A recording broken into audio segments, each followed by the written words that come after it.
I've done a lot of traveling, and I, hand on heart, would say Manchester is the city of the friendliest people in the UK, so it's really lovely to be here. I'm also really excited to be Chuka's warm-up, which is great because I'm such a huge fan of his, and it's a real pleasure to be here. So I'm going to keep this really brief because I think we're due to see something really exciting.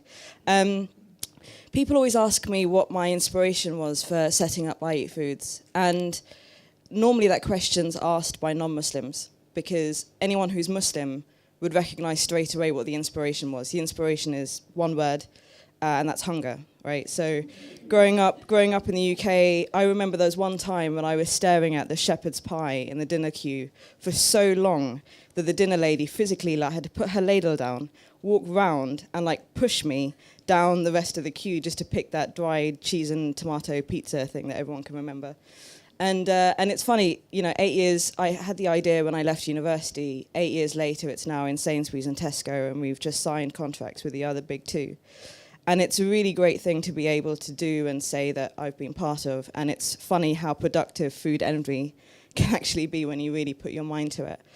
I'm going to embarrass the organisers a little bit, because when I came here tonight, the brief was talk about what it's like to be an ethnic minority in business, talk about what it's like to be a faith minority in business, and talk about what it's like to be a female in business. And I just kind of chuckled to myself a little bit. It's kind of like, well, I'm only one box out probably, and then I've got a full house. So, the funny thing is, I actually wouldn't have it any other way, genuinely. I believe that diversity isn't just difference, but it's difference added. And actually, we wouldn't have I Eat Foods making the contribution that it did to Sainsbury's and Tesco had I not been Muslim, Asian, and female.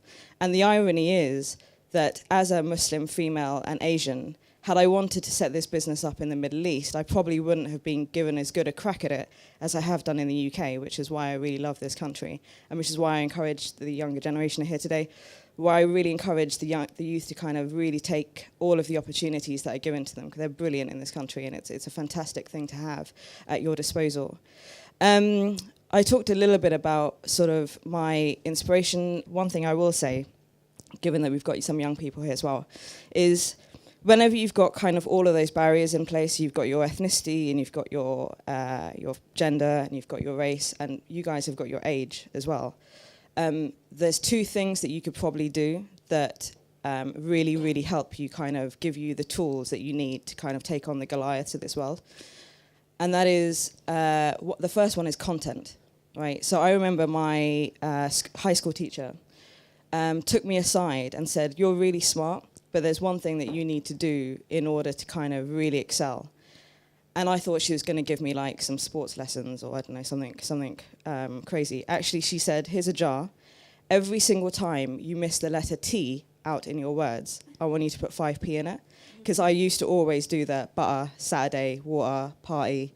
And she recognized that actually I needed to shape that up, because you won't get taken seriously if you can't speak properly. You won't get taken seriously if you don't brush up on your arts and sciences.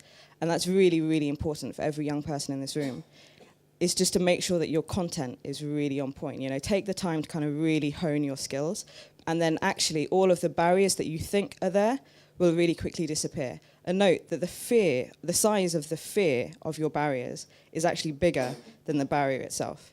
So just disregard that completely and use your content to sharpen that up. And the second tool is your intention. We went into the business not to make loads of money, not to have a Ferrari and a yacht and a holiday every year and all that kind of stuff. We actually went in with the intention of doing good, to raise the bar of the halal industry, because we thought it was quite poor at the time.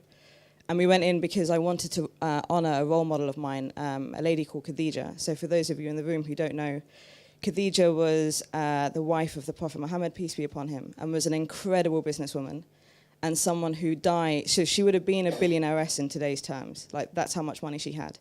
But she would have died without a coin to her name, because she used all of her wealth to support the early Muslim community when it was going through its very toughest time.